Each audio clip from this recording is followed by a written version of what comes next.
અમરેલી પત્રકાર એકતા પરિષદ દ્વારા 150 કરતા વધારે પત્રકારોએ કલેક્ટરને આવેદન પાઠવ્યું।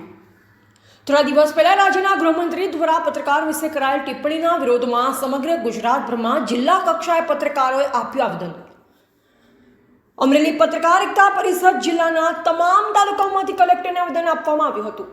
સમગ્ર વાત કરવામાં આવે તો કેન્દ્રીય ગૃહમંત્રી હર્ષ સંઘવી દ્વારા એક સભા દરમિયાન પત્રકારો વિશે ટિપ્પણી કરી હતી કે પત્રકારો તોડબાજ હોય છે તેમજ પત્રકારો વિશે કરી ખોટી ટિપ્પણી બાબતે સમગ્ર ગુજરાતભરમાં બાબતે પડઘા પડ્યા।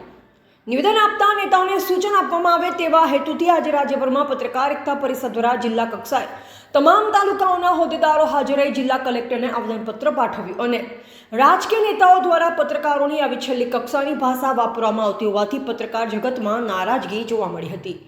ફરી ક્યારે આ પ્રકારની નીચલી કક્ષાની રાજનીતિ કરવા માટે પત્રકારોને નીચા દેખાડવામાં ન આવે તે માટે રાજ્યભરમાં જિલ્લા કક્ષાએ આવેદનપત્ર પાઠવી પત્રકારોની આ વાત સરકાર સુધી પહોંચે તેવી જિલ્લા કલેક્ટરોને રજૂઆત કરવામાં આવી હતી।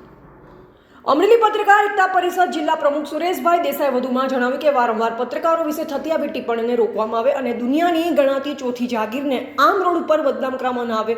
ગૃહમંત્રી દ્વારા કરાયેલા નિવેદનોના કારણે પત્રકાર જગતમાં પ્રત્યાઘાત પડ્યા છે। ફરી ક્યારે આવી ઘટના ન બને તે માટે પણ જિલ્લા પ્રમુખ સુરેશભાઈ દેસાઈ કલેક્ટરના માધ્યમથી સરકાર સુધી રજૂઆત કરી। રિપોર્ટર બિપિન રાઠોડ, જિલ્લા બ્યુરો ચીફ, અમરેલી સાથે કાજલ ત્રિવેદી, ધારી।